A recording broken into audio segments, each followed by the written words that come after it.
Thank you so much for joining. I'm going to go straight through it.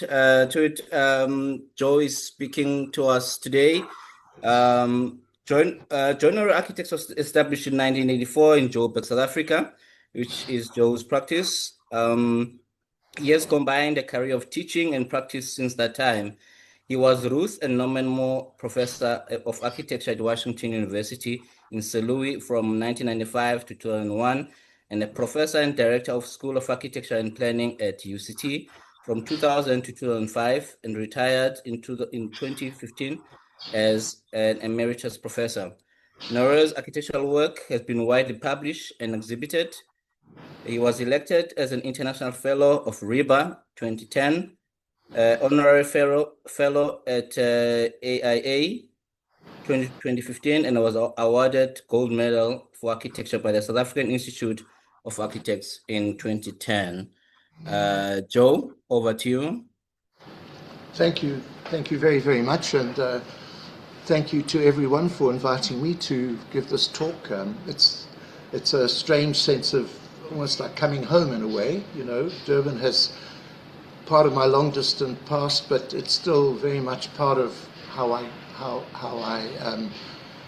see the world. I was born in Johannesburg but grew up in Durban, went to school in Durban, and then tried various university courses like medicine and other things and didn't do very well at them, so dropped out, and then came back at the age of 22 to study architecture at Natal University. I was very gracefully received by Barry Bierman, who thought that because I'd passed some first year science courses that I had the intellectual wherewithal to succeed in the architectural program. Little did I know how difficult it was, but anyhow, that's another story. What I want to do today is in a way sort of just try and deal with some of the ideas that we've developed as a practice over the last 40 years and where we stand now. We've completed well over 200 buildings. So I'm not going to show you 200 buildings, but I've made a selection of buildings that I think represent important ideas in the development of the practice. So what I want to really do is start off with is, rather than show pictures, just to talk about ideas. And my title of my talk is Modernism is Not Dead, and I honestly believe that. I mean, I think we live in a very precarious world now, particularly culturally and politically. But, you know, modernism started in the mid-18th century with Immanuel Kant and others, where there was a discussion about beauty and the purposelessness of beauty. So beauty and art, and art being without purpose, became the ways in which we started to understand the world of culture. And architecture never fitted comfortably into that idea. And so out of that was born a very strong idea that architecture is something, it's an art, but it's brought into being in order to satisfy purpose. And without purpose, you don't have architecture. And I think that still is, for me, what modernism is about. And we seem to have abandoned that today in this perverse search for, you know, extraordinary form, which is absolutely meaningless because it has nothing attached to it other than form.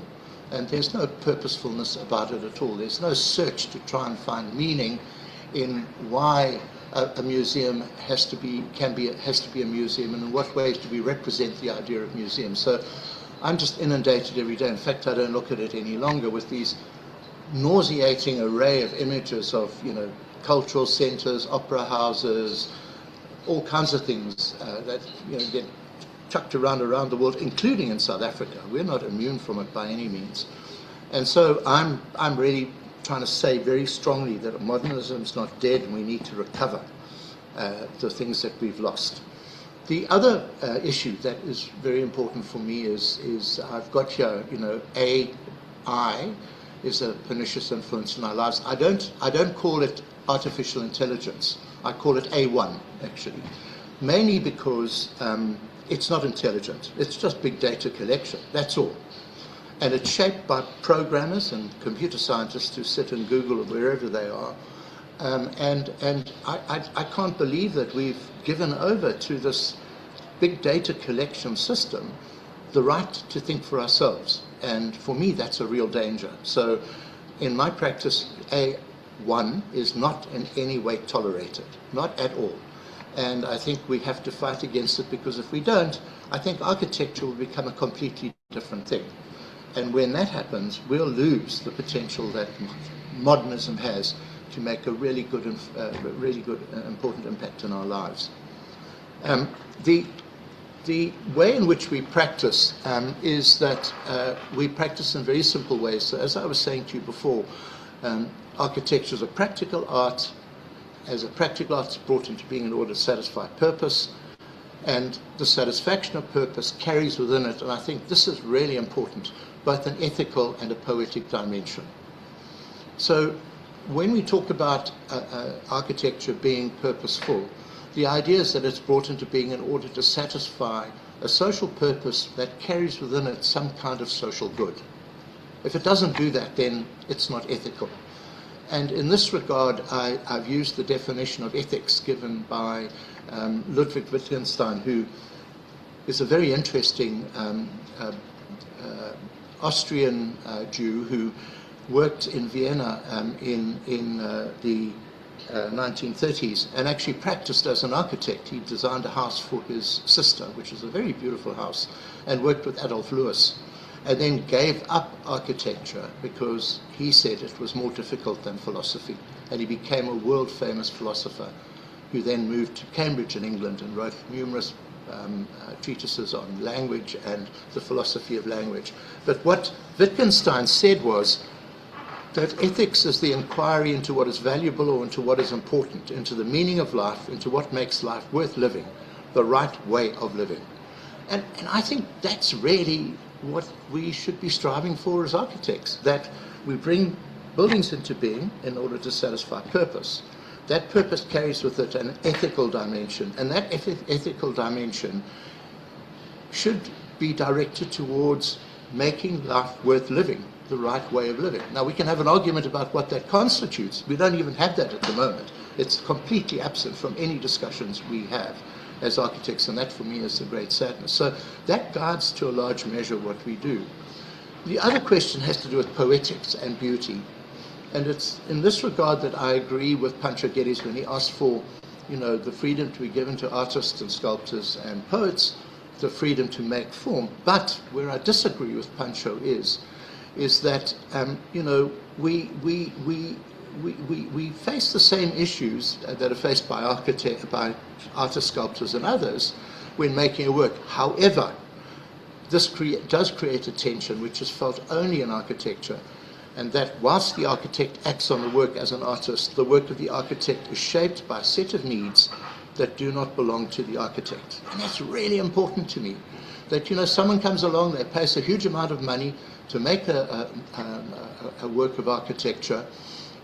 We work like mad to do it. We're not doing it for ourselves, we're doing it for them, although we want to act in our own best interest. We want to be poetic, we want to be artistic. When it's completed, we hand it over to them and it doesn't belong to us anymore. That doesn't happen in art at all. It can sometimes happen that an artist makes a work and sells it, but it's not necessary, and the art of work is not brought into being necessarily to satisfy a client's needs. So we want the freedom that poets and artists have, but we've got to understand that there is a tension that exists in our work, which is what I think makes architecture so interesting and what draws me to it, as opposed to drawing me to something like art. Now, how do we do how do we put all this stuff together, and how we practice, and what is the framework that we use? And the framework I think that we use is located in what I've called the everyday. And if anyone's interested, I've written a couple of articles on it and they've been published, and I can provide them with access to it. That the everyday for me, if we look at how fractured the world is, and particularly South Africa, culturally our country is fractured into all sorts of small bits. We have 11 official languages. We have contending tribal and class issues that divide us even further. And as architects, we're supposed to make something that speaks in a public voice sometimes when we do public buildings. Yet who do we speak to? And we've always found this very difficult to do because there's an absence in our country of where this is located. I mean, I think one of the most successful buildings in our country has been the Constitutional Court, but only because it was brought into being at a particular point in time when we were really all over the place as a country. We'd just been liberated, the country was free, and you know, for me, the Constitutional Court is like a fruit salad. It's a mixture of everything. And that's okay, you know, that's okay because it was born at that point in time. I think if we had to make another Constitutional Court today, it would be a much more difficult and a much more different proposition than the one that we have sitting in Johannesburg today. So how do we deal with this, you know, kind of chaotic world that we live in? And for us, I think it's to locate oneself in the everyday, to go into our cities, our communities, the places where we live, and look at how people live in their everyday lives and try and understand, try and make some kind of understanding of the spatial order of those worlds. And that's very, very important to me. It also sits very comfortably with me because I've always believed that culture grows from the bottom up rather than being imposed from the top down. So how does this idea of the everyday help us in our practice in Cape Town and elsewhere? And it's shaped by two ideas. The first being an engagement with the everyday, which I've explained to you as the life of people in the city. How do people use sidewalks? How do they use public space? How do they move through the city? Where do they congregate? What are the things that they like? What attracts them to the city? All those things. The second, a respect and commitment to the physical and social context within which the everyday is located. And out of that, we've drawn a series of ideas from an engagement with the everyday that influence and shape our work. And I'm just going to read through them quickly to give you an idea of how we think about our work, because I use this certainly all the time. The architecture may be crude. The everyday can be crude. The architecture may be banal or common. It may be quite ordinary. The architecture must acknowledge everyday life, which, as I've said, is the essential purpose of it. It must respond to program and be purposeful.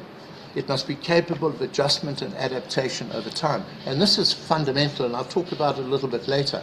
How do we make buildings today to satisfy a program that is provided for us by a client, someone who pays us money to do the work, which is ethically sound as a proposition, but which can change in terms of its use over time, and how easily is it able to adjust itself to time.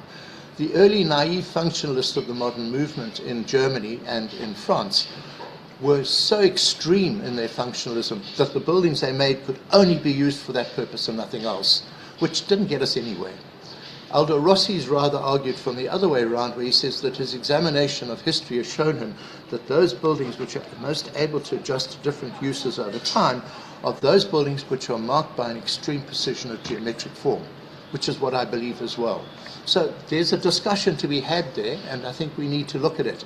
What we're getting instead in our cities are buildings with weak geometries that slip and slide all over the place. And my God, not only do they not satisfy their current programs, they could never satisfy any new program, in my view. The architecture must be buildable, and the architecture must be shaped by a careful consideration of those ordinary activities that frame the domestic rituals and activities of people. So that is a kind of framework that we use in our office, and we're not scared of it. I'm not scared of making crude architecture, make banal or common architecture, or even ordinary architecture, if that's what's required, if that's what the everyday demands, and if that's what the everyday is about, which it is, if you have a look at it carefully. That's something that we can engage in. Okay, now, on to our practice and the work that we do.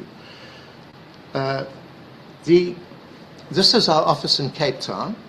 We sit in a pretty ordinary space just off Long Street, and we work in a studio environment, in a studio setting.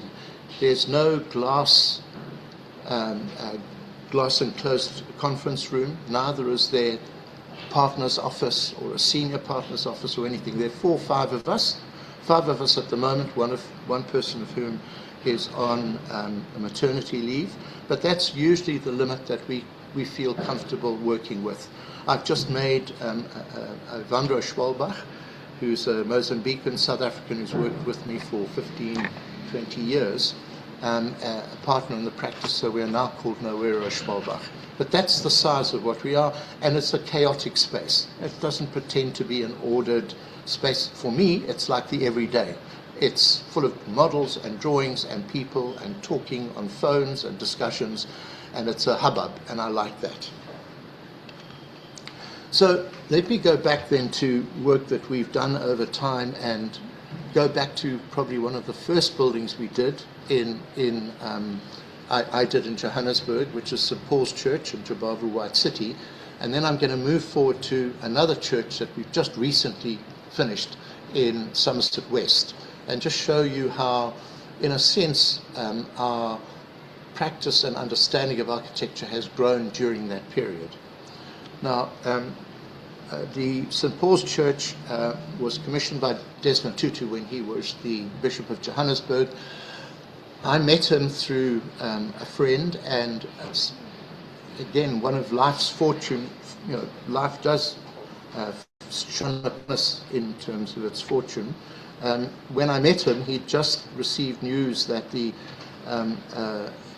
diocesan architect for the Transvaal diocese of the Anglican Church had retired, and he asked me what I did, and I told him, and he asked me whether I wanted the job as diocesan architect.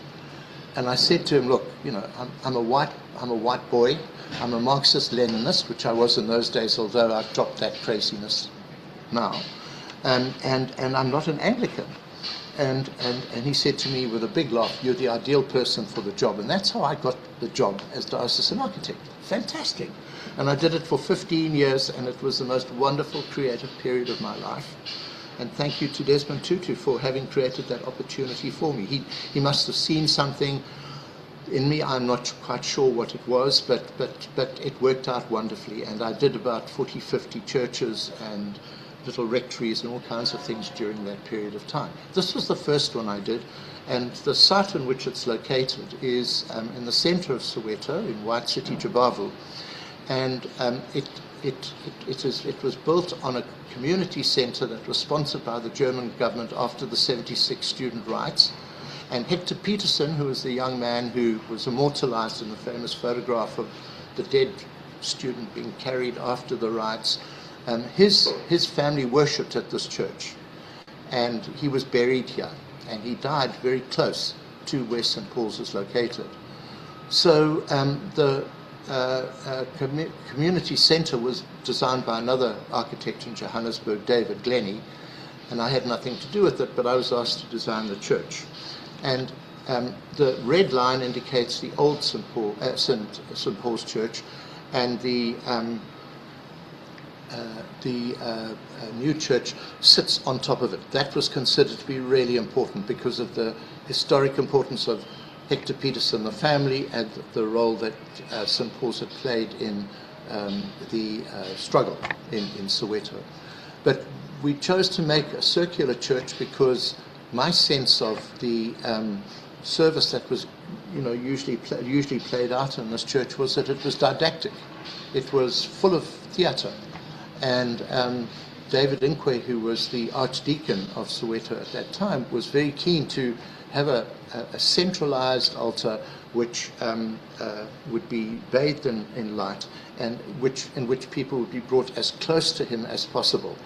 So we designed this circular building, but dealing with the circular building, obviously you always land up with one quadrant facing, being the back quadrant. And what we did in this case, if I go back to the model, was that the back quadrant was made into a large outdoor altar where you could have 2,000-3,000 people who would gather on Christmas Day and on other important days in the Christian calendar. So this was my first project that I ever did, and it was very daunting. We built it during the difficulties in Soweto in 84, 85, when the police were all over the place arresting people and shooting them. And effectively, David and I built it with a young Portuguese South African builder, where David bought the materials. I project managed with the builder, and this young man, Manny Fernandez, actually built the building. And it was an exciting process. This is the building as it is now. And the church, as it was built, I love this image because it makes it look like almost like a ruin, and not a painted up, sort of idol. But I think it has a very strong presence. It has quite a bland facade to the public space, but when you go into the courtyard, it opens up into this faceted outside altar. This was also important because the outside altar was the most important space in the whole area, and it had to be shielded from onlookers, particularly the police and the West Rand administration boards. So it became quite a private space. This was the first space that Nelson Mandela and Walter Sisulu and Oliver Tambo came to jointly address the people of Soweto. They used this outside altar to address the people of Soweto after they'd been released from jail and allowed back into the country. And this is the kind of thing that happened. It was a very important church because people would come from all over from all the embassies, and diplomatic staff would come here on Sundays ostensibly to attend services, but at the same time would also come to meet the leadership in Soweto. And the Ipelageng Centre was a very important centre for that.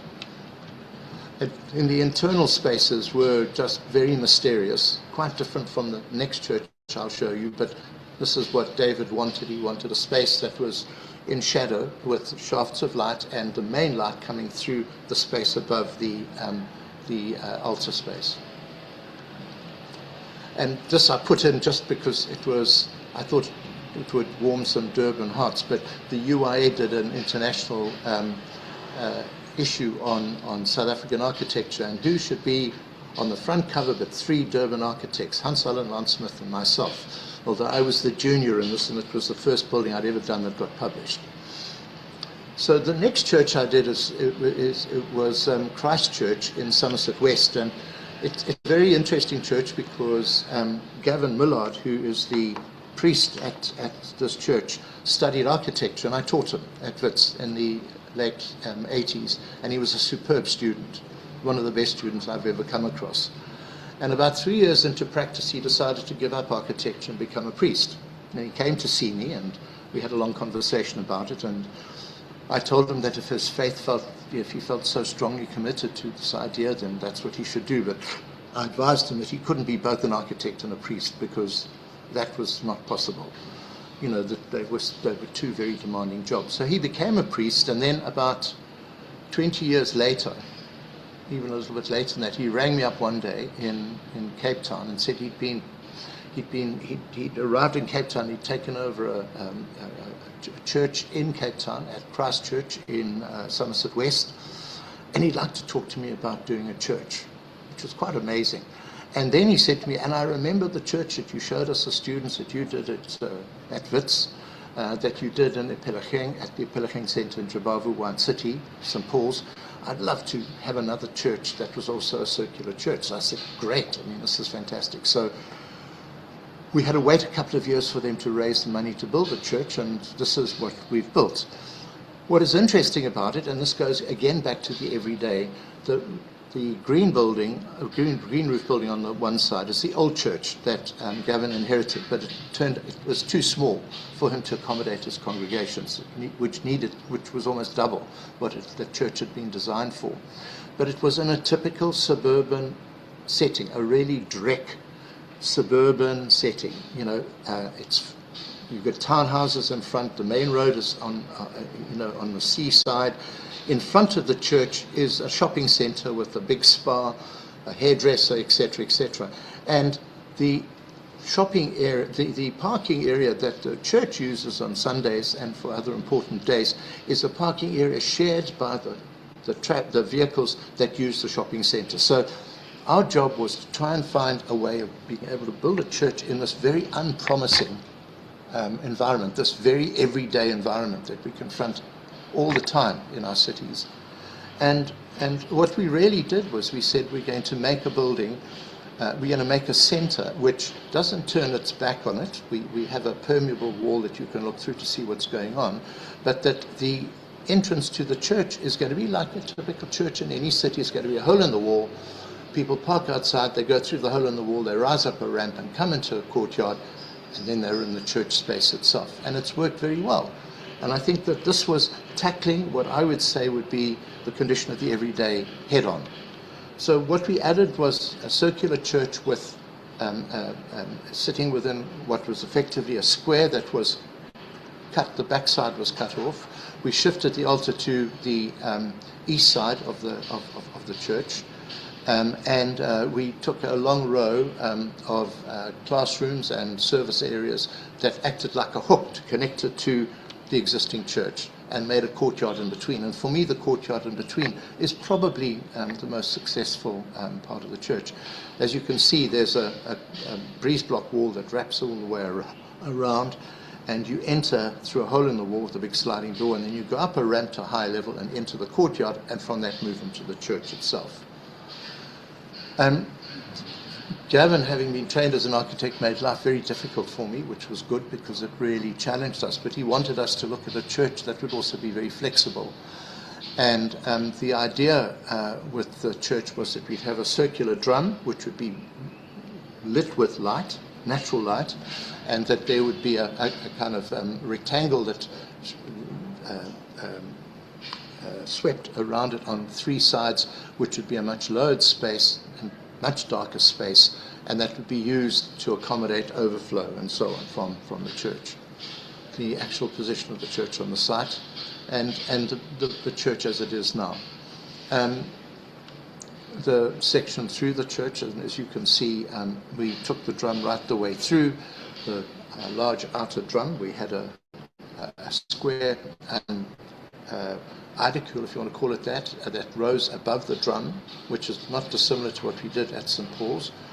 But, obviously we had a little bit more money in this case, and we were a little bit more sophisticated in our handling of detail and so on. This is the a view of the church from the parking area and from the back of the spa in front. But as you can see, it's simply a hole in the wall with a sliding door. You enter, you go up a ramp, and you enter into the courtyard. What for me was interesting about the building, and Gavin agreed with this, is we wanted, because we had very little money, this wasn't an expensive building, but also because Gavin's value system was, a very straightforward one, was we only wanted to do what was necessary. We didn't want to take the necessity and translate it into a kind of luxurious kind of sense. So the building is really just what it needs to be and no more. And it's stripped of any superfluous trappings that I think would have taken away from the power of the church, and also from the power of the priest who ran that church. He was a very, very strong-willed and very powerful person. And I think it was an almost ideal match where we had a great client, a good builder, and a fairly good architect all coming together to make something that was special. The other reference that the building makes, obviously, is to Somerset West and to the wine farms that sit in the surroundings.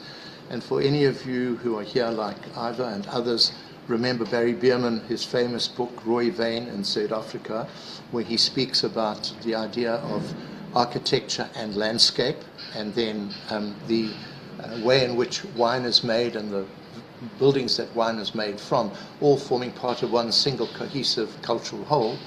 This has got many references, as you can see, from its form, from the detail, and even from the way in which the light sits on top of the square roof very precariously, to many of those buildings that surround Somerset West.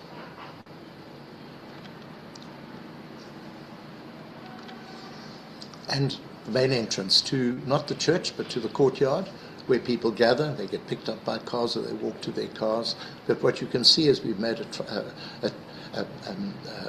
wall that you can see through, but not see everything quite through, and it also gives a sense of security. But it's got two layers to it, two skins of breeze block. You can enter from the bottom, go up the ramp, and then you enter into this gorgeous courtyard. I mean, Gavin doesn't like me talking about it, but I think the courtyard is probably the better part of the space, because it's one of those singular spaces that you find in suburbia where you actually have a public space that is defined by building. It's not just part of a green space that kind of leaks out everywhere. This is surrounded on all four sides by building mass. And it's a place that people love coming to. People come here, they bring flasks of coffee and sit out under the trees with a flask of coffee and do their work instead of working at home on their laptops. And the building itself, with the scale and the building, yeah.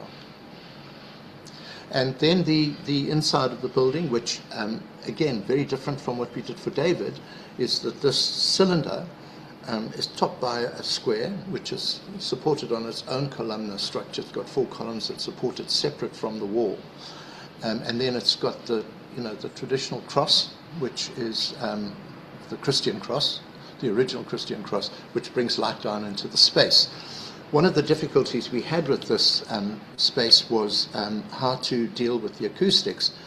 And working very closely with a very good acoustic engineer, we developed an idea of using bricks with holes punctured in them as a third skin to the inside, where the bricks are faceted. And this works absolutely brilliantly. The acoustics in this space are really what makes the space. And it's used in all sorts of ways, because contemporary churches are not only used for religious purposes, they're used now for performances, music performances. There's a local orchestral group in Somerset West who are very good. They come and they make performances in this space. And then the interior of the building. So you can see the way in which the light is, Gavin had this idea that light, it illuminates the truth. Darkness obscures the truth. He wanted, and for him, faith was about seeking the truth, seeking a sense in life. And he wanted the space to be as bright as it could be, but not using artificial lighting, obviously, using natural lighting. And then that sense of the circular space and the way in which that then is backed up by this much lower space on the sides, which is painted dark. And these are 2 images I took myself, which I think really show just exactly how that contrast between light and dark works. And you feel really drawn to this beautiful light space. So there are 2 projects that we did 40 years apart, guided by the same ideas, working for the same sort of client, but where they become quite different in the sense that you can see that the one building is more sophisticated in terms of how it's made and how it's detailed, but it shows that, as an architect, you learn all the time and you get better as you practice, and as you get older you get better. Then I also did a chapel and study for Desmond Tutu at his house in Soweto. At the same time, this was after he won the Nobel Prize, and I made this little chapel for him in the backyard of his house in Orlando West, which is just down the road from where Mandela's house is in Vilakazi Street. But it's a tiny little chapel that's 2 meters wide, and it was really for him and his family with a little study. He was a deeply religious man, and he would wake up at 4 o'clock every morning and meditate and pray for 2 hours, and that would guide him for the conduct of his day. And this became that space that he would come to every morning when he was living in Johannesburg. And he loved William Blake, and he loved the work of William Blake, so I made this plaster cast in one of the niches in the building for him. And this is the Archbishop. So that was a part of my life which had to do with not being necessarily faith-filled, but believing in people. I'm not an atheist, I'm an agnostic. I find it difficult to believe in formal church structures, but I do believe in something. And so, it kind of taught me a lot about how powerful faith can be in giving people direction in their lives when they are living under really awful conditions, which is really what happened in the 80s and 90s in South Africa, and of how the church leadership provided wonderful leadership to those people.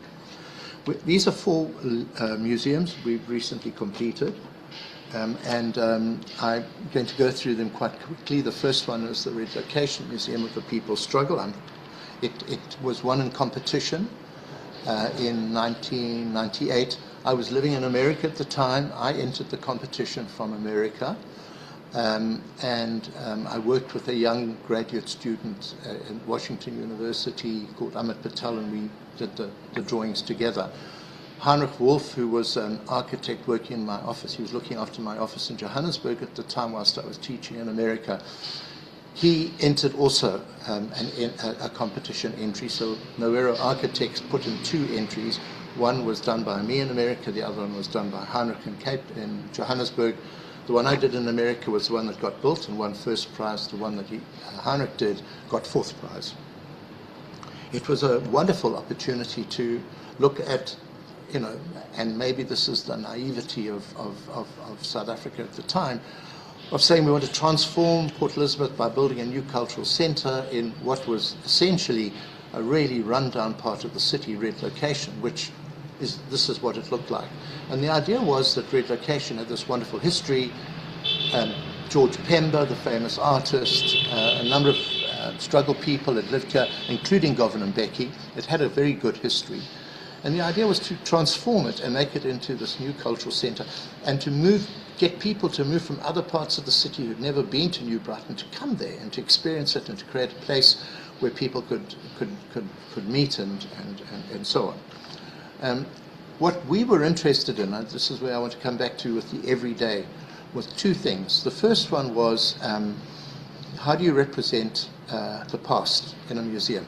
And I don't want to represent the past the way it's done at the Apartheid Museum in Johannesburg, which was a straight linear history, and in which people are left out, lies are told, nothing is really revealed. I mean, one example for me, which I was very upset about, is my wife's uncle was a man called Dennis Goldberg, who was one of the Rivonia trialists and was sentenced to life imprisonment with Mandela and the others, but he spent it in Pretoria Central Prison and really suffered. There's almost no mention made of him in the Apartheid Museum in Johannesburg, because it seems to favor one kind of person who is black and who is ANC over anyone else. And so what we wanted to do in our museum is I wanted to say that we don't want a history, because that simplifies things and it tells lies. What we want is, we want to look at history as a series of memories. And we want these memories to be built around themes, whether it's women and children and struggle, gay people in terms of their contribution to struggle and sport, and place these in independent spaces, and then allow people to move through them, look at them, and make up their own minds about what constitutes struggle for them, which is what I think museums should be doing. Not treat you like you're passive cattle who come through, you get told everything as if you're not very smart, then you go out, you have a latte or a cappuccino, you buy yourself a book that tells you all about the struggle, and you go home feeling better about yourself. We didn't want that to happen. So the device that we used were the memory boxes that people used on the mines in Johannesburg. Again, everyday things.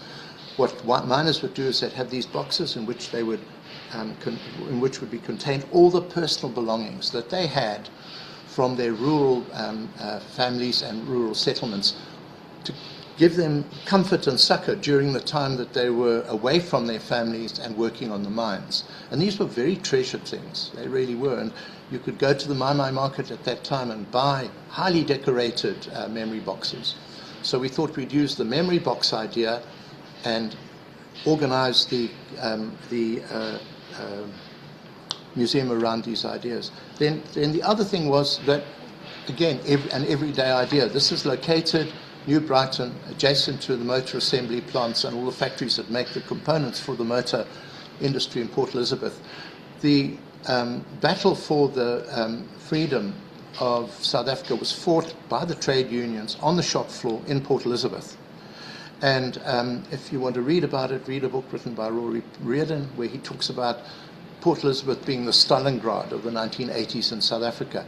it was unbelievably difficult. There was 80% unemployment in Port Elizabeth at one stage. So the trade unions fought very hard in Port Elizabeth on the factory floor for freedom, which was eventually achieved. Not through MK, working outside of South Africa, but trade unions working within South Africa at great cost to their members. And so what we thought of is, we thought if we're going to look at what a public building might be, in Port Elizabeth, it might actually be a building that has the same profile as a factory, because the factories were seen as places of civic virtue because of this history.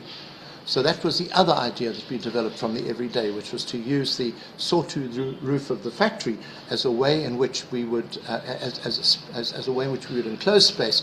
We could then also, it works very well because we could bring in south light, we could ventilate through the roof, we'd have no north light, no heat gain, etc.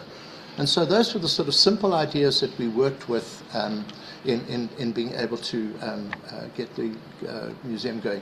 This is a very big drawing that I made for the Venice Biennale in 2012, which is 9 meters long by 3.5 meters high. And it shows what for me was a dream, but that dream has now disappeared because of all kinds of political problems in Port Elizabeth. But the old city on the left, the railway line, which was the circulation, the river that brought people in and out of New Brighton, and then the new city, the new emerging cultural precinct, which is what the new world promised, which never delivered. And then views of the building. This gives an idea of the context within which the museum was located, and a view of the sawtooth roof. In front of it is some housing that we did for the Swedish International Aid Agency as experimental housing. It, I think, is really good housing. The mayor of Port Elizabeth, Mayor Faku, came to have a look at it, this housing, with the Swedish ambassador, and turned to the Swedish ambassador and said, "We don't like this housing, we will never build housing like this, our people want 4-roomed boxes." And so PELIP decided after that that they were going to move out of South Africa, and that there were other African countries that would be more accommodating of them and the things that they wanted to do, and we lost them. Thank you to Mr. Faku. On the right-hand side is an old British bungalow, a military bungalow that was taken over by a black family and is over 120 years old, and which we retained as a heritage building on the site.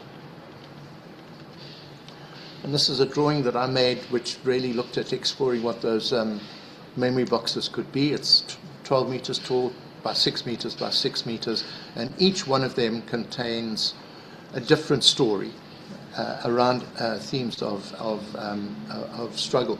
And the idea was that you know, the space between the boxes was, the memory boxes, was as important as the space within, because it was that space in between which became the twilight space of memory, where you came out and you thought about what it was that you'd seen, and you tried to connect that with other ideas that you'd been exposed to, and became a very, very special space. And this is the view inside. It was interesting. People were bemused by these boxes. They thought that they were big buildings in the city. They thought that they were shacks. They thought that they were part of a playground. No one could really work out what it was, but they went inside. And there was no indication on the outside of the memory boxes about what was contained within. And then views of the building. And then this is the building before it got shut down, which is the main museum, the PELIP housing, and then I also designed an art gallery and a library and archive reading room. This has those two buildings still sit empty and not used. Every year I get a call from the city saying they're going to spend money and refurbish, and would I be interested in helping them, and I say yes, and then nothing happens. Port Elizabeth is a city that is on its knees, and it's really sad, because it was, when I went there in the late 90s, early 20s, early 2000s, it was a lovely city. There's nothing left there. So next project is a fossil museum up the west coast, and moving to Cape Town taught me a lot about landscape and about how to build in landscape, and this is what this building was about. It's one of the world's most important fossil finds. It's a national heritage site. It's 120 kilometers from Cape Town, And believe it or not, it was on a site that was actually a phosphate mine, and it was through modern technology, mining technology, that the fossils were found. So, you know, it's a kind of curious ambivalence that one has towards the site. The site has been disfigured by phosphate mining led by Louis Leite and his crowd, but on the other hand, we would have never found the fossils if it hadn't been for that mining operation. So we were asked to design a museum, a restaurant, and an art gallery, and administrative building. And on the left-hand side is the fossil site, where you can actually walk on a walkway above the ground and look down onto fossils embedded in the ground that are 5 million, 8 million years old. And what was interesting about this site, it was once part of an estuary, and where the fossil building sits at the moment used to be a very huge rock. When there were floods up country, all the carcasses of animals would flood down. They'd be trapped up against the rock, and this is where the fossil find was. So you'll see shark's teeth sitting adjacent to a civethier, which never went anywhere near the water, and all kinds of other animals. It's a kind of like an animal cemetery, but a mixture of animals that don't come from one distinct region, but come from all sorts of other places. So what we did is, like with the mines, and if people know Johannesburg, the phosphate was taken out of the soil, the ground was cleaned, and then formed these mine dumps, if you want to call it that. And so what we decided to do was to place our buildings on the side, the west-facing side of one of the mine dumps, facing towards the dig site. And because the ground was so beautifully compacted, you know, so it's about 50 years old, it was like cutting into butter. The builder was very happy with it, and it was a very easy thing for us to do, to lower our building, place it into the site, and from a lot of vantage points on the site, you don't even notice the building. So this was the process of how we received the site. We had an important joining together of the natural landscape on the left and the artificial landscape on the right, and that was where we made our entry point from the parking area behind, cutting into the site and then lowering the building into that site. This is the section through the museum, which I think is an almost perfect section, because and it's not because we designed it, it's just because that's the way it happened, because you walk along a street that looks out onto the site. You enter at the top level, you look down into a big double volume, which is the main exhibition space. You then descend down onto the main space. Then you go down further to the basement level, and then from there you exit out into the park. So it's a kind of museum where you never have to retrace your steps, and you never exit where you enter, and you're always working under the flow of gravity. It pushes you down and down and down, and then you enter and go into the landscape. I've been fascinated for years with the work of, you know, Italian architects like Borromini, and then also Portuguese architects like Fernando Tavora, who's one of my architectural saints. And this was just a Noero attempt to try and find a way of how to go around a corner, because we didn't want this big box that sat there, which was the museum, to have sharp corners. We wanted the corners to be dissolved, and we wanted to make something of it to bring light into those corners. This is our virtuous circle for the building, which deals with program building, devices, and what's that? I've forgotten. Yeah. But it's really just passive and active. We wanted to try and sort of establish how we could, with one drawing, try and talk about all the issues that we were interested in. And the building itself is really a green building. It has a rock store in the basement, and it's completely cooled through the rock store, passing air through the rocks and then pumping them into the building, and then the air is moved out of the building. And you know, in every other sense, all the water's collected. You know, the usual stuff that everyone's talking about today. We did that 10 years ago. And the building as it sits on the site. And so on the top side, you've got the entrance, visitor center, you've got offices, a teaching space, a restaurant in between, and then you have the museum at the bottom. With at the back, it's quite interesting, is a garden which was planted by OVP, a very good Cape Town landscaping practice. And the research they did was that the kind of flora fauna of this site 5 million years ago was very similar to what you would find out near Richards Bay in northern KwaZulu-Natal. So what we did is we took plants from that part of the country, brought them down here and planted them in the back there, just to give a sense of what that landscape and that those trees and that greenery would have been like 5 million years ago. And then, as you can see, the way in which the building hugs itself into the ground. There's a cut in the mound to take you to the front entrance from the parking area. And these are the buildings that surround the main entrance courtyard. And the language of the architecture there is, again, an everyday measure. It's like people build in West Coast farms, and also in some of the fishing villages. Not necessarily the white stuff that you associate with the more touristy places, but a rough cast plaster with a corrugated sheeted roof and very little paint. This is the main street that takes you from the entrance past the restaurant, always looking towards the dig site and towards the main landscape. What is interesting about this, if I may just say, is that this was originally an estuary. So what I wanted to make was to make a kind of wall that sat alongside the street on the dig site side that would talk about, in a way, the kind of promenade wall that you would have if you were walking nowadays along the beach with the water on the one side and the land on the other. The way the building fits in the site, and then the main exhibition space, which is this huge big double volume space, lit from the roof. We used a special roof that doesn't, material that doesn't create any shadows, and you get very nice. And this wonderful Civithia sculpture made by a local sculptor using as-found material, as-found timber on the site. You can see it, the mother, the female, and the male Civithias with a little baby. And then this is the dig site cover, which you can see.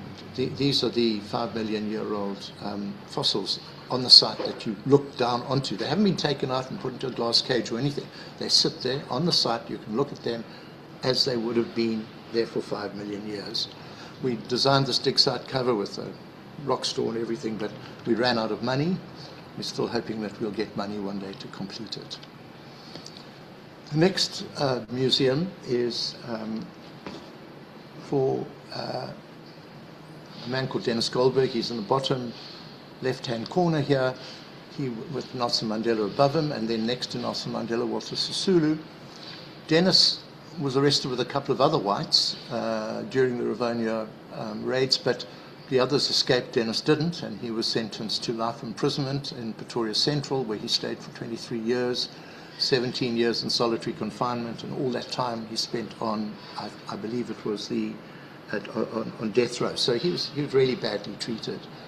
He is my wife's uncle, and when he retired, after having worked for Ronnie Casseroles as his political advisor, he came to Cape Town and came to live next door to us in Hout Bay. I've designed a house for him, and then he devoted the last 20 years of his life to working with the local community in Hout Bay. And he had this idea. He was trained as an engineer and at UCT, and that was why he became one of the bomb makers for the ANC. But he had this idea that technology was the wrong direction to educate kids. It had to come through arts and culture, because arts and culture would provide children at very little capital cost the confidence and the ability to think for themselves. So he spent the last 20 years of his life supporting arts and culture activities in the Hout Bay area directed towards kids from Imizamo Yetu and Hungberg. And then towards the end of his life, he wanted to build a small center called the Dennis Goldberg House of Hope to accommodate these activities. You go there, you don't pay anything, you take part in activities and so on. He asked me to design the center for him, which I did, and this is what I'm going to show you. So the site we were given is in a beautiful part of Hout Bay. It's on the site where the Hout Bay History Museum is and a number of old heritage buildings with a beautiful landscape around it, which is a heritage landscape. Not yellowwood, I've forgotten the name of the trees, but milkwood trees that are hundreds of years old. So what we did is create a street that ran through the building, that ran across the site, with an entry on both sides. What we did is break the buildings down into smaller elements, so we didn't have one large building, and then place the buildings alongside the street.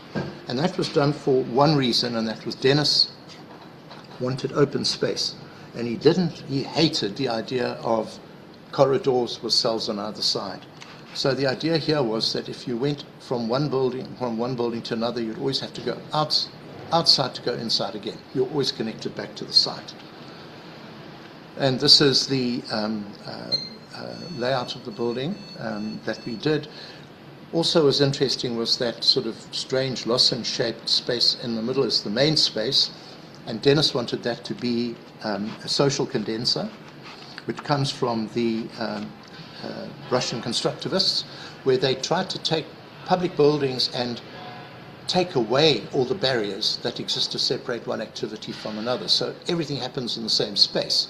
But at the same time, that space must be designed in such a way that it can accommodate different activities simultaneously, even though those activities might be very dissimilar one to the other, which is what we tried to do, and I'll show you how we did that. So this is the main space. So on the ground floor, you have in the middle a teaching space. On the one side, you have an art exhibition space. On the other side, you have an exhibition on Dennis's life, and then upstairs you have an archive and computer school, and they're all connected one to the other, but they can all happen simultaneously or happen independent and independently of each other. And to try and understand how these spaces work, because it was very difficult for me to get my head around, I made this drawing, which is an upside-down axonometric, which tries to look at how we articulated each and every space independently one from the other to give meaning to the activity or the purpose for which that space would be intended. And if you have a look at the lozenge-shaped space, you can see that the two ends, the ceilings do different work from the main space, which is quite different. Similarly, the floor surfaces were changed as well. This is the building on the site, and we also had to connect this building to the other buildings on the site. So the street that we made connects to the History Museum on one side and to a hall on the other. And the building in its context. The entrance, Cape Province has 3 official languages, English, Afrikaans, and isiXhosa. So everything had to be done in the 3 languages. So we thought, well, what we'll do is we'll put medallions on the outside and celebrate that difference. The old heritage museum building and our big covered but open on the sides street that runs right through the building to the other side. This is the main entrance where we have on exhibition here, on permanent exhibition, the competition that we ran just before the building opened, which was for young kids to make portraits of Dennis, but not of Dennis and what he looked like, but also Dennis what he looked like, but also what he did with his life.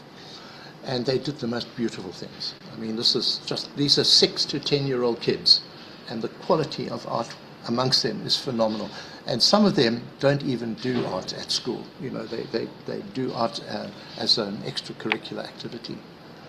The space inside, which is with Dennis Goldberg's exhibition of his life at the back, which is designed for children, not for adults. So it's to talk about how you can live an exemplary life in the world, do good for your society, and make it a better place.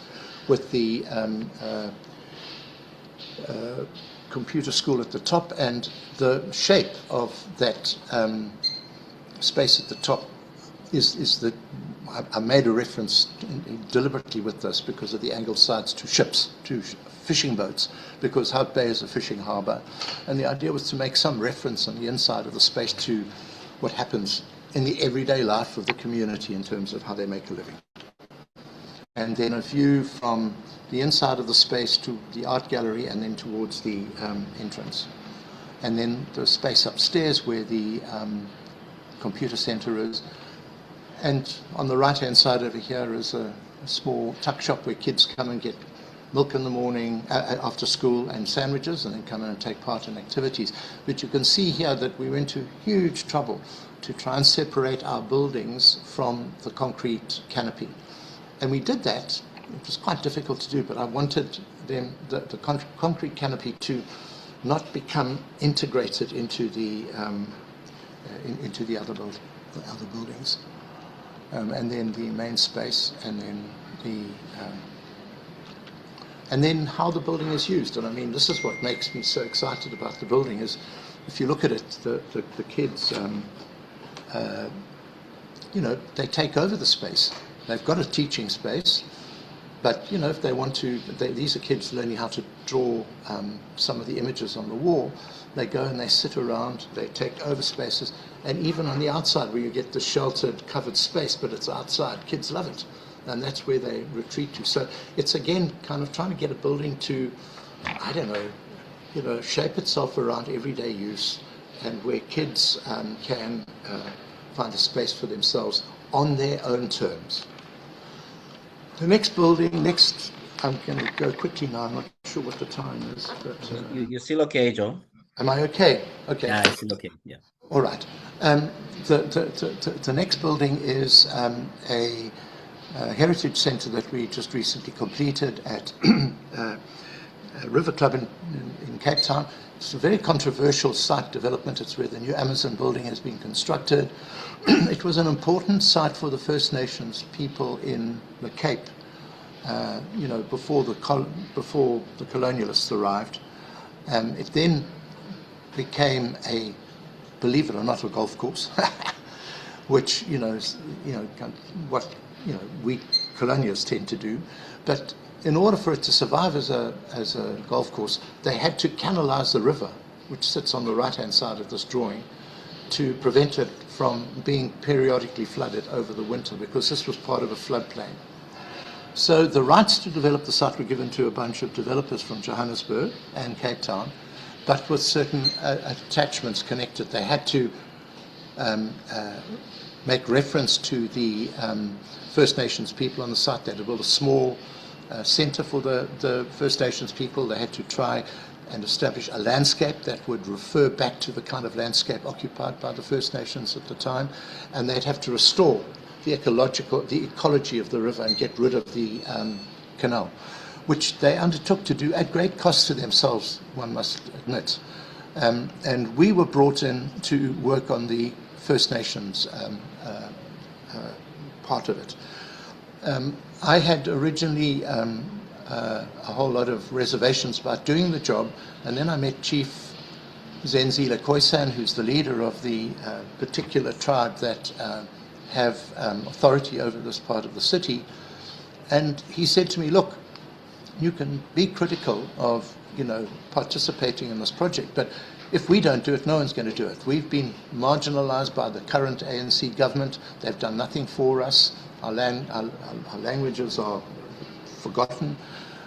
You know, our land claims are just pushed to one side. So this is a first step in the direction of being able to make a presence for ourselves in the city, and that's why we think it's important. And on that basis, I agreed to take on the work.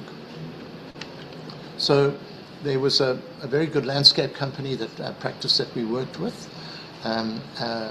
Jaco Jordan, I think his surname is, a very good landscape architect. And we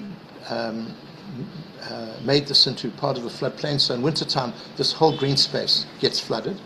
And we managed to finally convince the developer to give us probably the best position on the site, which is where the little centre sits. And it faces north, and it overlooks the green space and a big gathering space, and it sits on, because it's got to be 4 meters above the ground level because of the floodplain, it's got a slope in front of it which we've converted into a very beautiful medicinal garden. this gives an idea. This was a very complicated project with many, many different interests. I mean, I was paid fees by the developer, but the client was the First Nations people, and both of them had very different expectations about how much it was going to cost and what was going to be built, and it went backwards and forwards. And this is just one drawing I made one day in a kind of moment of frustration where I tried to map out all the changes and all the things that we'd made over that week, only 1 week. So it gives some kind of idea of how difficult it was. But this is what we landed up with a north-facing building, overlooking a green space with the river on the right-hand side, a big gathering space, and then this big medicinal garden sitting in front of the building.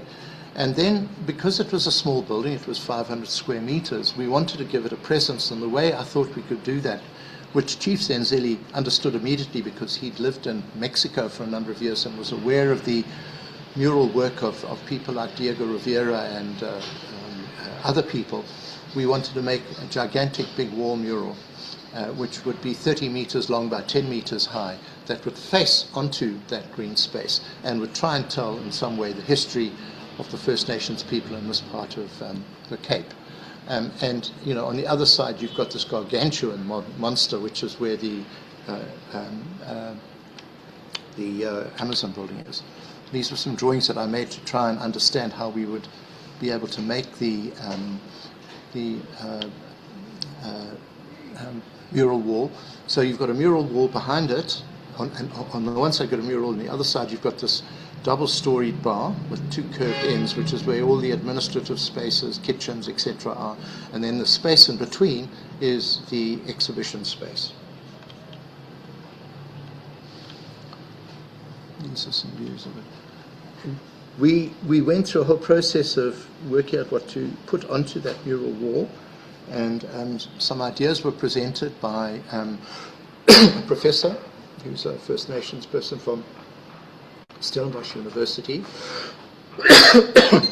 and we then took it over with some other people and then selected images and then by hand made up a graphic, which we then translated into a computer drawing, and then worked out a system where we would have 2 layers of aluminium sheeting, a black layer and then a white layer, and we would create a positive negative. And this was a drawing that I made, which sought to just understand what it would be like, not looking at it in, you know, just in single line, but when it got colored. And so this is a very famous person from the West Coast. Over here you get, sorry, I'm very bad with names at the moment, I keep on forgetting them. But this remarkable woman whose body was taken over to France and returned to South Africa some years ago with a child. There's the famous Portuguese admiral who went up to the East Indies in the 1400s and was returning to Lisbon on his boat, stopped off in Cape Town, wanted some refreshments, and kidnapped some women and children and used them as ransom, and was actually attacked by a group of First Nations warriors using their cattle as a kind of screen, and they killed 60 of the Portuguese soldiers and killed, I think the guy's name was Almeida, yeah, and killed him as well, and they retreated to their ship and sailed back to to Portugal. This happened in 1423. So, you know, Jan van Riebeck arrived in 1652, so what? You know, in 1400, you know, the Portuguese were here and they were fighting pitched battles with the First Nations, Khoisan people. Other people here, that's Omar Katrina, who's one of the last surviving members of a particular group, who is the only one who can still speak the language, and they're desperately trying now to make a dictionary of that language. And Yati Breedenkamp, who's a very famous professor, who has been largely behind the renaissance of First Nations Khoisan culture in the Western Cape. And then our building, you can see it's a big shopping centre behind us. Old Mutual have their offices above here, and then we've got our little building detached, opening out onto a medicinal garden and then to a space, and there's the river. and the river's been reinstated. The building in use with the, and I think what's nice about the building is the fact that this 30-meter long mural wall kicks, and it kicks in the direction, in this side of here on the left-hand side, in the direction of Lion's Head, which is a very, very sacred space for the Khoisan people. So it's not just a mural, it's a mural that sits on the site and does things on the site to acknowledge important and sacred spaces. The medicinal garden in the front, it's now overgrown and you can hardly see the bottom part of the terrace because of it. The developer also wanted a mural wall that he said he didn't have to repaint every 5 years. So we spent a lot of time trying to work out how to do it, and in the end we worked on the system of using aluminium sheets that cut out and then layered on top of black sheets so that you would get the positive negative reading. It's worked incredibly well. It'll last there for as long as the aluminium will last. And what's nice about it is that, in a way, this is a reference back to, you can say, the Khoisan paintings, drawings on cave walls, but we're doing it in a contemporary way. And then these are cardinal points. North, this is east, there's another sentinel in the west, the building faces south-north, and then these are some symbols which represent these 4 cardinal points. And there's Lion's Head in the background, where this wall is inflected towards it. And then the inside space, I wanted to make it like a courtyard. You imagine it's like a courtyard, except that you've got a roof over it because you've got to keep the rain out. So what we did is opened up these spaces to that space, so people working upstairs can actually look down into the space and people can see people working on the upper floors. And then these are some of the exhibition panels that we helped the Khoisan people do. Wall of Heroes on the one side. And then this is Chief Zenzile Khoisan, who's really the guiding light behind this whole project. What's interesting about what he's standing in front of is a map of South Africa, and on there are indicated all the settlements, big settlements of Khoisan people, of Khoi and San people. So it's not just the Western Cape, they're all over. KwaZulu-Natal, up on the border with Zimbabwe, all over the place, and Botswana. And, they're a powerful presence in our country, and we need to acknowledge them, and they haven't been acknowledged. So this is the beginning, at least, of something. Quickly, adaptive reuse, which I think is now a big thing in the country. We took this old heritage building in Cape Town and put a top on it, and then it was an office, and then it was sold, and then we were brought in again to convert it into a hotel, which is now a fairly successful low-cost hotel. Then we converted the Metropolitan Life Office building into a 600-bed hotel, and this gives an idea of the density. The rooms fit into the width of a parking garage, of a parking bay. So that was our kind of connection to the everyday, the car. But this gives an idea of how complex it was. We had to drill, I think, 19,000 core drills through the building because it was a pre-stressed slab. We had to be careful we didn't puncture where the stresses were. But we had to get services and water, electricity, everything into the building. It was really quite a nightmare. We had a fantastic builder who did it, WBHO. And we also worked with Vivid Architects, who were the architects of record. They took over from stage 3 from us, and they did a really good job as well. I mean, and it was done in a year. And then this is the building. We hung these 2 swimming pools off the side of the building. Stuff on the top, and we had this gigantic big tower which some people love, some people don't like in Cape Town, which takes you 40 meters up into the sky, gives you a beautiful view of the city, and then drops you under the force of gravity to the bottom, which is the most terrifying experience. I haven't been up in it. And then views from the terraces overlooking Table Mountain at the back.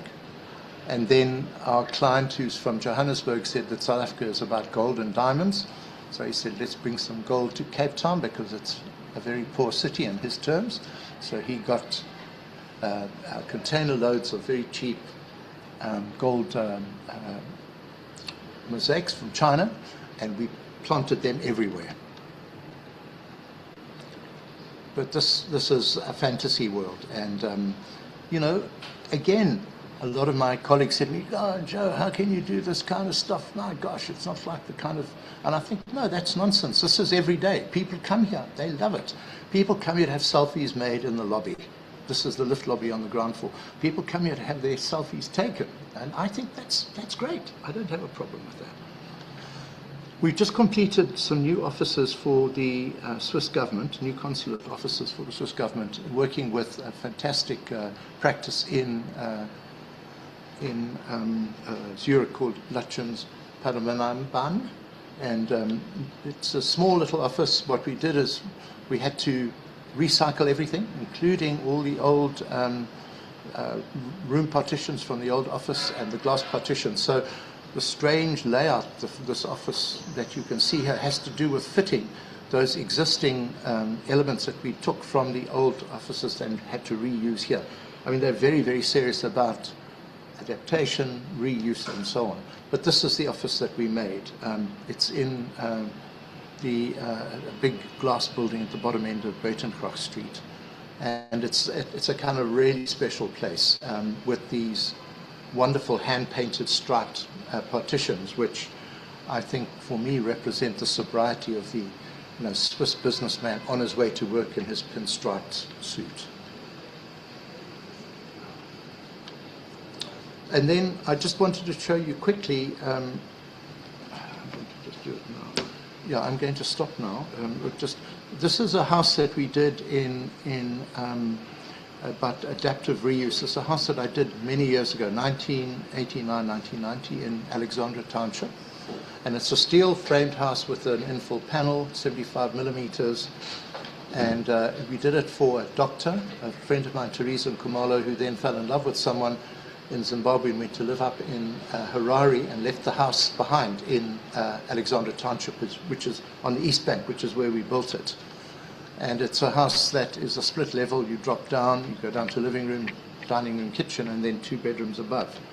And this is the house. The reason why we reduced the wall size to what we did is we did a study, and using the Fresnel square, we realized that if we kept the same footprint, but if we reduced the wall size from 230 or 280 to 75 millimeter, we would gain an extra 7 to 8 square meters, which was equivalent to another bedroom upstairs. So, it's an interesting kind of thing when people talk about sandbag houses. If you try and multiply that by hundreds of thousands in the city, you don't realize how much space those walls take up that could build clinics and schools and houses. Something we need to take care of. And this is the building. It's, again, very much an everyday experience. It's filled with all sorts of things that are common to be found in those parts of it. But this is the key drawing that I wanted to show you, which is, this is the house as we gave it to Teresa. And then this is the house that she gave to her nephew, who converted it into a little shopping center. And he made it into a spaza shop on the kitchen dining room level. If you look on the bottom level, he's got 2 pool tables there, and then upstairs he made some dormitories. And he made enough money to put himself, I believe, through some years of study at Wits University, through this measure. And I just think to myself, I'm so proud of this house that we made that could move from being a house to being a form of income generation and being like a mini shopping center. And on that basis, I'd like to stop now. Thank you very much. Thank you so much, Joe, for that lecture. And I hope that it made you reflect as well on all the work you've done over the years. Yeah, no, we have. I mean, I've still got some more slides. Can I quickly show them to you? Yeah, you can. Maybe 5 minutes. This is, well, I want to show you, this is a house that we did in Simonstown, Cape Town, which we took on because we don't like doing big houses. I mean, I don't know how to do big houses because I never grew up in a family where you had 3 living rooms and a 5-car garage and a helicopter port on the roof. And quite honestly, that kind of luxury nauseates me. So we were asked to design a house on a beautiful site outside Simonstown. And fortunately for us, the site was so small that the maximum size that you could put on the site was 140 square meters. So we took it on. Your camera moved, Joe. You moved up a bit. Your camera. Oh, perfect. Yeah. Okay. Oops. Okay. So we took on the project, and it was for a very nice elderly couple who wanted a weekend house for themselves in Simonstown. So this is the house that we did, and it's tiny. And it took us about 12 years from the beginning of design to the end of construction to complete.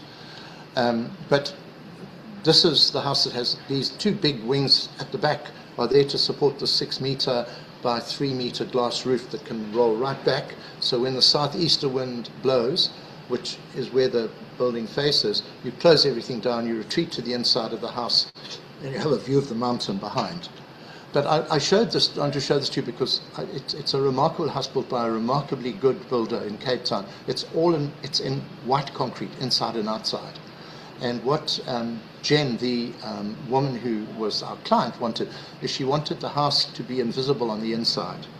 So what we did, this is the other thing about Cape Town, which is quite beautiful, is the way in which things change when the sun goes down. And in this case, this white concrete becomes this other color, which is quite extraordinary.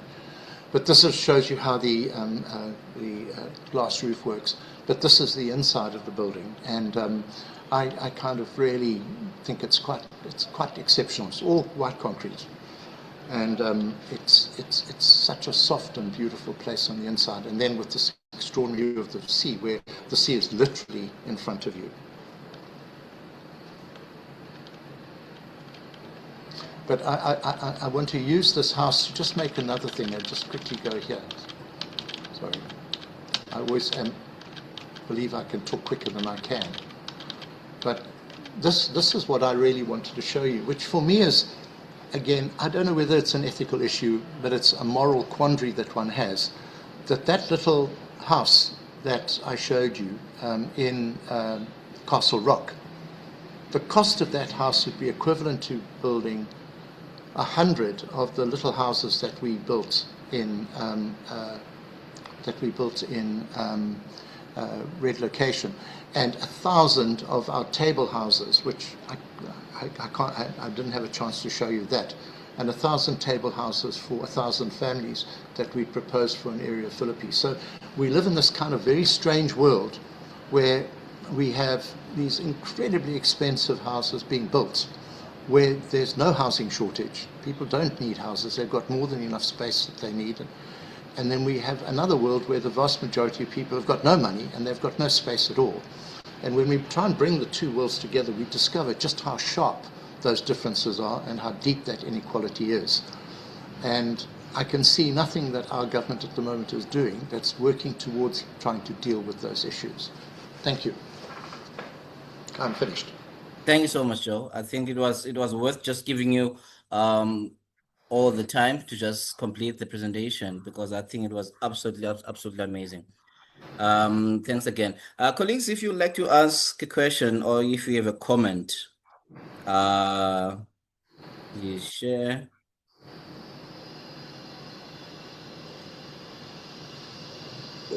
Joe? Yes, hi Neil. Neil. Your presentation has taken me back 50 years to the 1970s,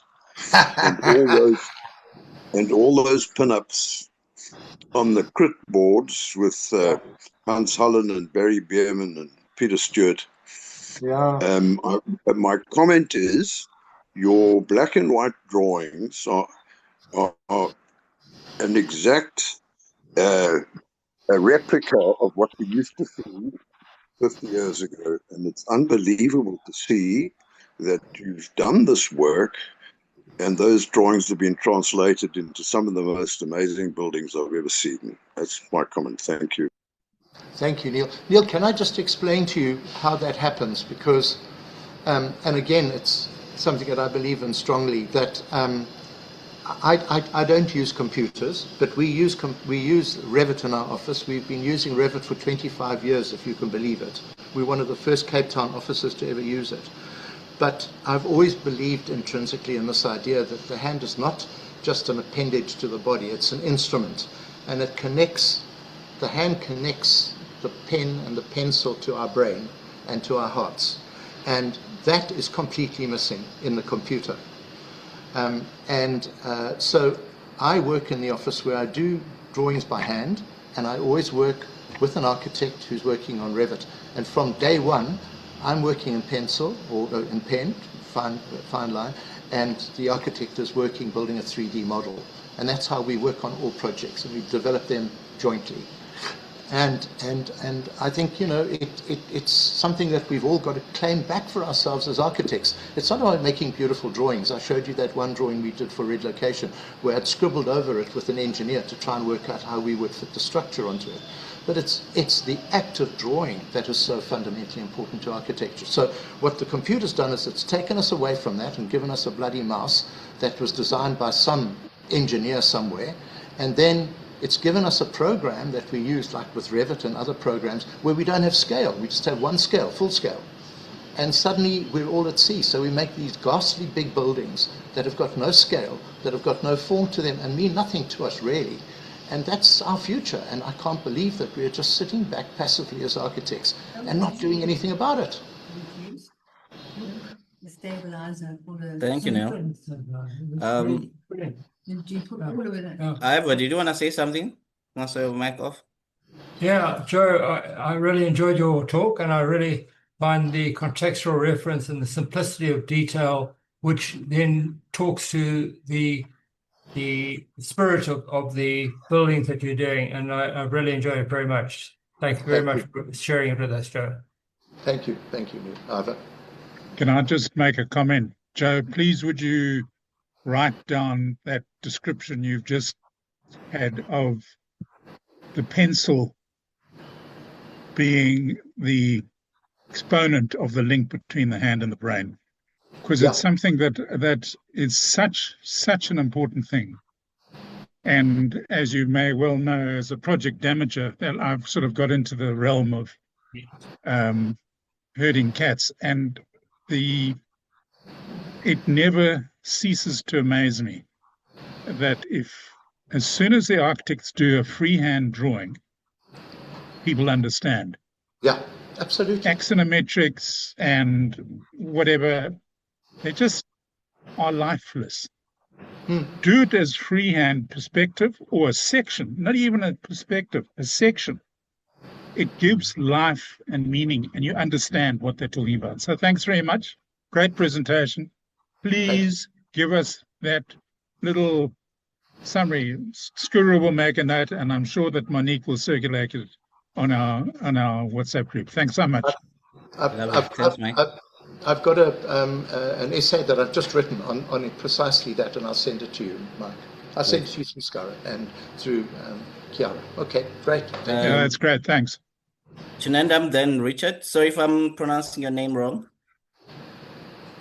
No, Skumbuzo, you got it. It's Chinedum. Good morning. Sure. Hi, Prof. How are you today? I'm fine, thank you. And who am I talking to? Richard Stretton. Long time. Yeah. It's Chinedum, yes. I'm Noera's father, if you remember. Oh, yes. Yeah. Sorry. Yeah. No. How are you? I'm fine. And yourself? Okay. Enjoy. Well. Okay. And Prof, you see, you are intellectually inexhaustible. I mean, that's clear to everyone. And in a way, timeless, if you ask me, really, in a way. How do we develop a school of Noerism, you know, as a curriculum in architectural studies? Because you carry so much. How do we spread this down so that you begin to affect the thinking of the younger architects that we are producing now? Because the way things are going, all the values, all these principles that you are teaching us, we might lose them all, really. So please think about that and see what we can do for greater good of greater people, all right? Thanks, Prof. I hope to catch up with you sometime soon. Skumbuzo, thank you very much for not giving me the award in KZN at Chili Farm, if you remember. That one, remember, in Maritzburg. Yes, and I've been asking Prof to go and see that project. Please tell him to go and visit. Oh, Thanks for joining. He's incorrigible. Don't worry, Scholar.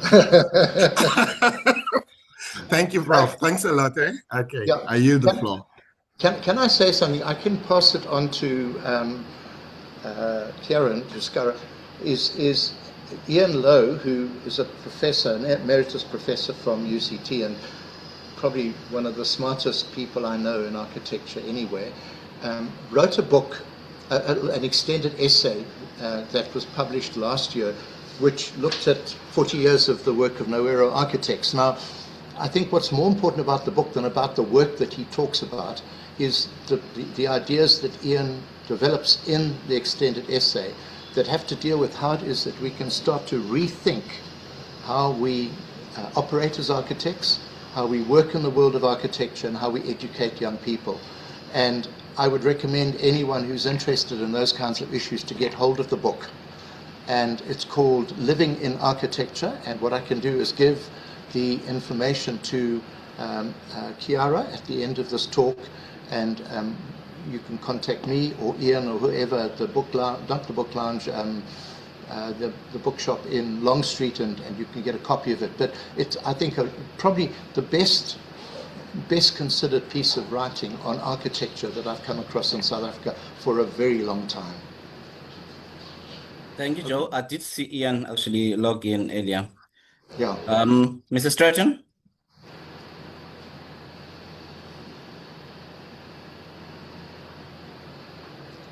Richard, you'll need to unmute yourself.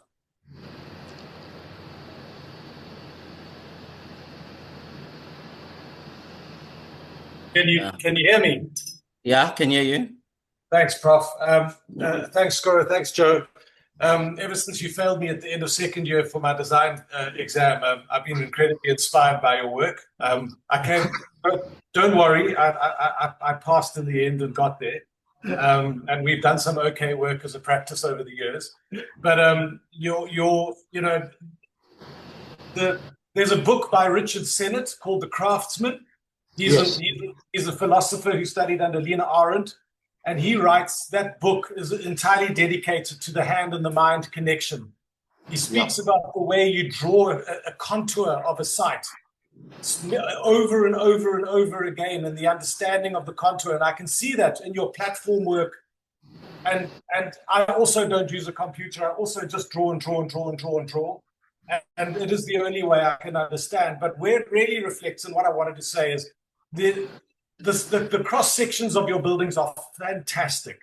Ever since I was a student, I've admired them. They're just brilliant, and it is your understanding of the three-dimensionality of space that really makes your work incredible. I worry much more about the sequence of space in buildings than how they look. And I think that your buildings are, for me, very often shells of the experience of the environments they provide. And they really, they don't come from a big idea, and I think of what it could look like. They come from how you shape space and volume. And then there's an articulation of building at the end. I don't know if that's true, but for me, that's a process we employ, and it's a process I learned really from studying you. It's for me, the sequential volumetric experience of buildings is really what makes them affect us. Like Daniel Liebeskind's Holocaust Museum in Berlin is a very extreme version of that sense of volumetric sequence. But it's very beautiful and very inspiring. And I wish architecture was taught more along those lines than this idea of concept.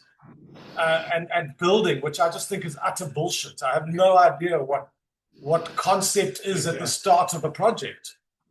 Anyway, thank you. You've been an inspiration through my life. My first experience with you was traumatic, but in my career as an architect, you've been a great icon, and I appreciate your impact on my life. Thank you, sir. Thank you very much, Richard. I I'm honoured by what you had to say. But when I used to teach at UCT, I used to say to students that if any teacher of yours asks you for what your concept is, you tell them to get fucked. Okay? Yes. Yeah, because that's not how architects work. We don't work like that. We don't. I'm going to make a building for an airport, and I'm going to make it look like a bird in flight. Or I'm going to make a building for the harbour, and I'm going to make it look like a ship that's sailing out to sea. That is awful, and that's what really I think.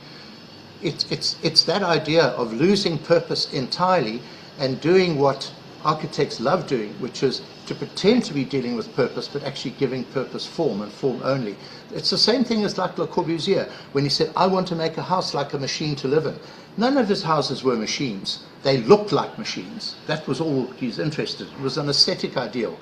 So he chose an aesthetic ideal to give a function, to give an expression to what should be the function of the space. And it's the wrong stepping off point completely. You've got to go back to another position.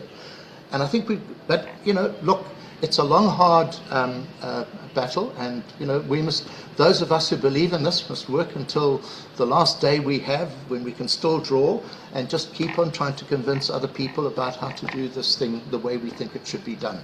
And then hopefully, I can't see. I think with AI, it's either going to destroy the architectural profession, it's going to disappear, and it'll be taken over by these mindless machines, or it'll be an absolute fiasco, and hopefully something else will emerge out of it, and we can recover something of architecture. Because at the moment, if someone said to me, would you like to study architecture if you were young today? I'd say no, not with what I see. When Neil was talking about the studios, in the 70s and stuff, that's what I liked. That's what I found most enthralling about it. But when I look at the work that architects do today, I just look at horrible work, work it gets into sort of Scape magazine, and gets onto the front covers of these lurid and not very good design magazines, which really are just trying to sell products, that's all, and nothing else. And we've got to try and find a way around that, and it's very difficult. But I can assure you, we work with clients who believe in the things that I'm talking about and that you're talking about, and there are a lot of people like that in the world. So, we just must keep on talking, and we'll get people around us who will support what we do. Thank you so much, Joe. Thank you, Richard. Joe, that's our time. But before we close off, I just wanted to find out. For you as a person, you have this large volume of work that you've done over the years. You've interacted with so many people from different walks of life. What has been for you the most fulfilling thing about being an architect? Oh, just making drawings, and I think the thing that still takes my breath away is when we work for a long period of time, very hard, just making drawings and maybe a few models and notions about what a building can become. And then that first site meeting, when you go to the site and you see the building, you see the builder carving out the foundations, and you realize this is for real, that these drawings are actually going to get built in 3 dimensions at a real scale, at a 1-in-1 scale. That happens to me. That's the best thing that has ever happened to me. That happens to me every time we do a building. It's like a moment of wonder when I think we've spent all this hard work, and look, it's actually happening now, and look how wonderful it is. So it's like it's just that one moment when that happens, and that's what really keeps me enthralled with what we do. Lovely. Collins? Thank you very much, Prof, and thank you very much, everyone else. I am Collins Kaunda, architect from Malawi. Hello. I was invited by the president of South African Institute of Architects to join and listen in to your presentation. It's a wonderful presentation.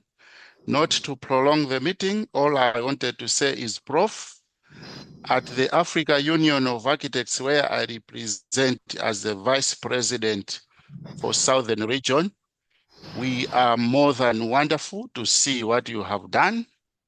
And I just want to extend an invitation to you to the events that will be coming forth at the AUA. There will be a big one in Botswana in 2028, 2 years from now. Please, Prof, we can allow you to make a presentation there and also allow you to sell what you have shared with us today.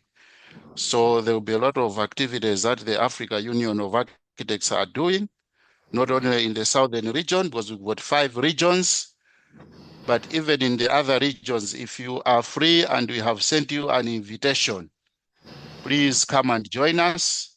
We want to celebrate people like you that have had a great impact in the world of architecture in Africa. Thank you very much. So like I had said, my name is Architect Collins Kaunda, the Vice President for Africa Union of Architects, and the Southern region has 11 countries as we speak, and South Africa is one of them. Thank you very much. Thank you, Mr. Kaunda, and you send me the invitation, I'll be there, okay? Thank you. Keep sending new invitations every time we have events. Thank you. Thank you. Thank you, Collins. Thank you, Joe. I don't know if you have any last words, but thank you so much for taking your time. And we start this quite early for some people, but thank you for the wonderful presentation. No, it was lovely. It's just that I now have to leave you. I don't know whether I'll be able to manage it because I've got another meeting now, but I start my day, because I'm a typical Cape Townian, we live near the beach in Hout Bay, with a long walk along the beach with my wife and our 2 dogs, which I had to sacrifice today in order to get to the office at 7:30. So thank you. My dogs and my wife are very miserable without me. And so, you know, it took a lot of convincing to get me here at 7:30 in the morning. Okay, but I got it. Okay. Thank you so much, Joe. Thank you. And thanks very much, Joe. Thank you, everyone. Thank you Thank you. for logging in. Thank you. Bye-bye. Good to know you're a dog walker too. Good. Thank you. Thank you.